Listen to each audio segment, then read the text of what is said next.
নমস্কার বন্ধুরা, মধুর রান্নাঘরে সবাইকে স্বাগত। আজ আমি আপনাদের সাথে শেয়ার করতে চলেছি আমের আচার।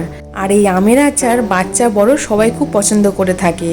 তাহলে চলুন আজকের রেসিপিটা শুরু করি। এখানে আমগুলোকে আমি 4টে ভাগে ভাগ করে নিয়েছি। দেখো, একটু বড় বড় সাইজ করে কেটেছি যাতে আচারটা ভালো হয়। আচারটা বানাবার জন্য এখানে আমি একটা ভাজা মশলা রেডি করে নিচ্ছি। তার জন্য দিয়ে দিলাম 1 চামচ মৌরি আর সামান্য একটু মেথি, আর দিয়ে দিলাম 1 চামচের একটু বেশি জিরে, আর দিয়ে দিলাম 1 চামচ ধনে, আর দিয়ে দিচ্ছি হাফ চামচেরও একটু কম রাঁধুনি, আর দিয়ে দিচ্ছি হাফ চামচ সর্ষে। এবারে সবগুলো উপকরণ ভালো করে নেড়ে চেড়ে একটু ভেজে নিতে হবে। এগুলো যখন ভাজা হবে তখন দেখবেন মশলাগুলো থেকে খুব সুন্দর একটা গন্ধ বেরিয়েছে। তখনই বুঝে যাবেন যে মশলাগুলো অনেকটাই ভাজা হয়ে এসছে। মশলাটা আমার ভাজা হয়ে গেছে। এবার গ্যাসের ফ্লেমটা আমি অফ করে দেবো, আর মশলাটা একটু ঠান্ডা করে নেবো, নিয়ে গুঁড়ো করে রাখবো। এবারে কড়াইয়ের মধ্যে দিয়ে দিলাম 3 চামচ পরিমাণে একটু সর্ষের তেল। তেলটা গরম হয়ে আসলে এর মধ্যে আমি দিয়ে দেবো 5 ফোড়ন। 1 চামচের একটু কম দিয়ে দিলাম 5 ফোড়নটা। 5 ফোড়নের খুব সুন্দর একটা গন্ধ বেরোলে তারপর এর মধ্যে আমি দিয়ে দেবো কেটে রাখা আমটা। আমটা দিয়ে মশলাগুলোর সাথে ভালো করে একটু কষিয়ে নেব।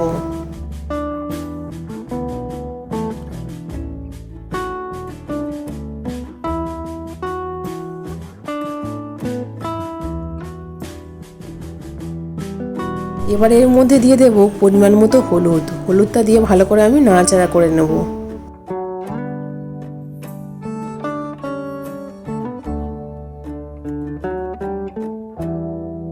এবারে এর মধ্যে দিয়ে দিলাম সামান্য একটু কাশ্মীরি লঙ্কা গুঁড়ো। এখানে কিন্তু আমি কোনো লাল লঙ্কার গুঁড়ো ব্যবহার করিনি, যেহেতু দুটো শুকনো লঙ্কা দিয়েছি তাতে অনেকটা ঝাল হয়ে যাবে ভাজা মশলাতে। কাশ্মীরি লঙ্কা গুঁড়োটা দিলে এই আচারের রঙটা খুব সুন্দর আসে। আপনারা চাইলে এখানে নাও দিতে পারেন।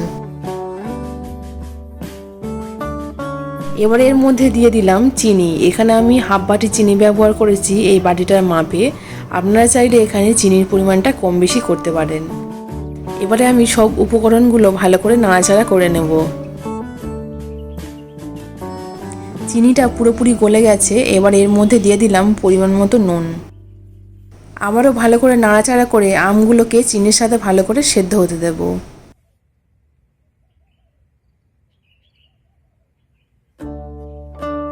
আমটা অনেকটাই সেদ্ধ হয়ে গেছে, আর এখন চিনির রসটা অনেকটাই গাঢ় হয়ে এসছে।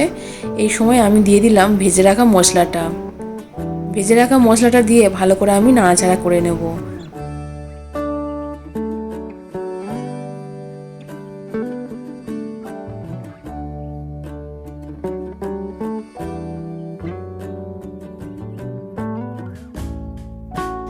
আচারের রংটা একবার দেখুন কত সুন্দর এসছে, দেখে যেন জিভে জল এসে যাবে।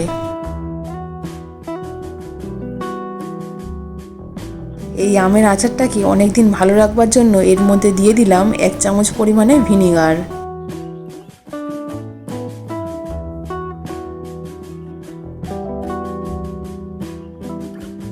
আমের আচারটা আমাদের হয়ে গেছে। এবারে গ্যাসের ফ্লেমটা অফ করে দেওয়ার আগে এর মধ্যে দিয়ে দেব আবারও সেই ভেজে রাখা মশলাটা।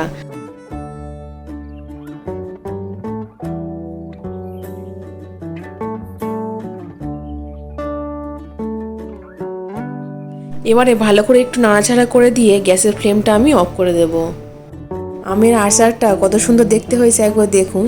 দেখতে যেমন সুন্দর হয়েছে খেতেও কিন্তু তেমনই সুন্দর হবে। আর একটাও আম কিন্তু তার খোসা থেকে ছেড়ে আসেনি। খুব সুন্দর করে আমের চাটনিটা কিন্তু হয়েছে। একবার আপনারা বাড়িতে বানিয়ে দেখবেন, আশা করছি আপনাদেরও খুব ভালো লাগবে।